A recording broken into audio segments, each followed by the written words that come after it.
जी की बहू पिंकी को गप्पे मारने की बहुत आदत थी। वो जब भी किसी के बारे में बातें करती तो बड़े बड़े गप्पे फेंका करती। आसपास के सब लोगों को पता था कि पिंकी बहुत बड़ी गपोड़ी बाज है। लोग उसकी बात पर विश्वास नहीं किया करते थे, लेकिन हाँ, उसकी बातें सुन सुनकर हंसते बहुत थे। अरे बहू, पड़ोस वाली शर्मा जी है ना, उनकी बेटी का जन्मदिन है, तुम भी चली जाना। ठीक है मम्मी जी, ये तो बता दो गिफ्ट में लेकर क्या जाना है? अरे लेकर क्या जाना है, 250 का लिफाफा दे देना, बस काफी है। अरे मम्मी जी, अच्छा लगेगा क्या? पड़ोसी है हमारे, हमें कुछ बड़ा लेकर जाना चाहिए। अरे बहू, इतना काफी है। जानती हैं आप, मेरे मायके में जब पड़ोस में किसी की बर्थडे होती थी ना, तो मम्मी कुछ ना कुछ गोल्ड का ही देकर भेजती थी। पड़ोसी के बर्थडे में सोना? कैसी बातें करती हो। और नहीं तो क्या, आपकी तरह थोड़ी ना लिफाफा पकड़ा दिया।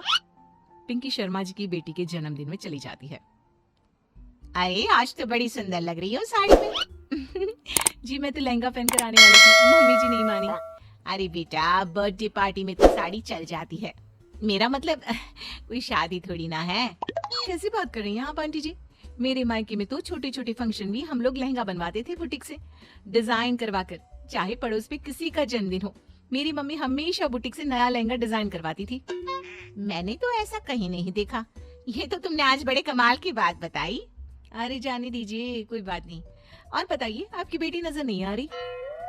अरे भाभी, मैं यहाँ हूँ, ये देखिए मेरा ड्रेस कैसा लग रहा है? ठीक ही है, मतलब बर्थडे के हिसाब से थोड़ा हल्का है ना। अरे भाभी, इतना सुंदर गाउन पहना है मैंने। मैं ना शादी से पहले अपने बर्थडे पर हमेशा जरी वाला लहंगा पहना करती थी, यही मैं तुम्हारी मम्मी को भी बता रही थी। इसके बाद केक काटने का प्रोग्राम शुरू होता है। सब लोग इकट्ठे हो जाते हैं। शर्मा जी की बेटी का केक देखकर पिंकी से रहा नहीं जाता।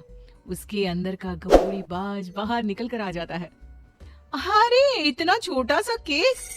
अरे बेटा, मेहमानों के हिसाब से ही है, जितने लोग इतना बड़ा केक। आंटी जी, कम से कम 4 या 5 मंजिल वाला केक तो बनाना चाहिए था। आपकी बेटी का बर्थडे रोज रोज थोड़ी ना आता है। मेरे बर्थडे पर हमेशा पापा 4 केक बनवाते थे, सारे केक 4-4 मंजिल के होते थे। वहाँ पर सारे लोग उमा जी के मोहल्ले के ही थे और वो पिंकी के गप्पे मारने की आदत से अच्छी तरह वाकिफ थे, इसलिए सब लोग उसकी बात सुनकर हंसने लगे, लेकिन किसी ने पिंकी से कुछ नहीं कहा। एक दिन सुबह सुबह पिंकी ने अपनी सास से कहा, मम्मी जी, मेरे मम्मी पापा मुझसे मिलने के लिए यहाँ आ रहे हैं। अरे वाह, ये तो बहुत अच्छी बात है, उनके आने की तैयारी करो, अच्छा अच्छा खाना बनाओ। वैसे कब तक आएंगे? मम्मी जी फ्लाइट से आ रहे हैं, कल शाम को 4 बजे की फ्लाइट है। फ्लाइट? लेकिन बेटा, तेरा मायका तो यहाँ से 2 घंटे की दूरी पर है, तेरे मम्मी पापा फ्लाइट से कब से आने लगे? अरे मम्मी जी, आपको पता नहीं है, मेरे मम्मी पापा ना आधे घंटे की दूरी के लिए भी फ्लाइट का टिकट बुक करवाती है। अरे गप्पे थोड़े कम मारा करो बहू, कोई फ्लाइट से तब आएगा ना जब यहाँ पर एयरपोर्ट होगा। तुम्हारी मम्मी क्या उड़कर आएगी घर में? अरे हाँ मम्मी जी, मैं तो भूल ही गई थी।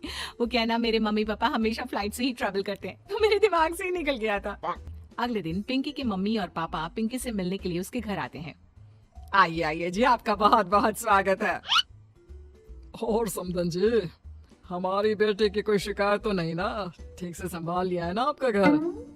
अरे मेरी बहू बहुत समझदार है, घर का काम बहुत अच्छे तरीके से करती है, बस थोड़ा ज्यादा बोलने की आदत है उसे, आपको परेशान करती होगी ना। बात तो आपकी सही है, उसकी थोड़ा ज्यादा नहीं बहुत ज्यादा बोलने की आदत है।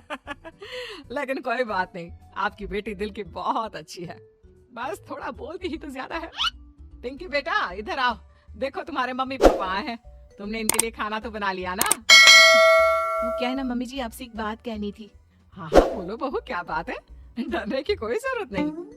वो मम्मी जी, मैंने सोचा मम्मी पापा आए हैं तो खाना बाहर से मंगवा लेती हूँ। अरे कोई बात नहीं बेटा, वैसे भी तुम किचन में काम करने लग जाती तो अपने मम्मी पापा से बात कब करती। बहुत अच्छा किया, अब तुम अपने मम्मी पापा के साथ बैठकर आराम से बात करो, मैं अंदर जाती हूँ। शाम का वक्त, जैसे ही दरवाजे की घंटी बजी, 3-4 लोग हाथों में खाने के बहुत सारे पैकेट लेकर उमा जी के घर पहुँच गए। अरे भाई, कौन है आप लोग? लगता है गलत पते पर आ गए। नहीं माँ जी, हम तो खाने का ऑर्डर डिलीवर करने आए हैं, यहीं से बुकिंग मिली थी। अरे नहीं नहीं, आपको कोई गलत फहमी हुई है, हमारे यहाँ तो 2 ही मेहमान आए हैं। आपके हाथ के पैकेट देखकर लगता है इसमें 50 लोगों का खाना है। माँ जी, आपने सही समझा, खाना तो इसमें 50 लोगों का ही है, क्योंकि हमें ऑर्डर यहीं से 50 लोगों का मिला है। अरे लेकिन इतना सारा खाना, कहीं मेरी बहू ने अपनी गप मारने की आदत के चलते ऐसा तो नहीं कर दिया। ये खाना आप रख लीजिए और हमें हमारे पैसे दे दीजिए। अच्छा वैसे कितने का बिल बना है? ज्यादा नहीं, बस 10,000 दे दीजिए। उन लोगों की बात सुनकर उमा जी पिंकी को आवाज देकर वहाँ बुलाती है। जैसे ही पिंकी वहाँ आती है, खुश होते हुए उन लोगों को वहाँ पर खाना रखने के लिए कहती है। अरे इतना सारा खाना क्यों मंगवाया बहू?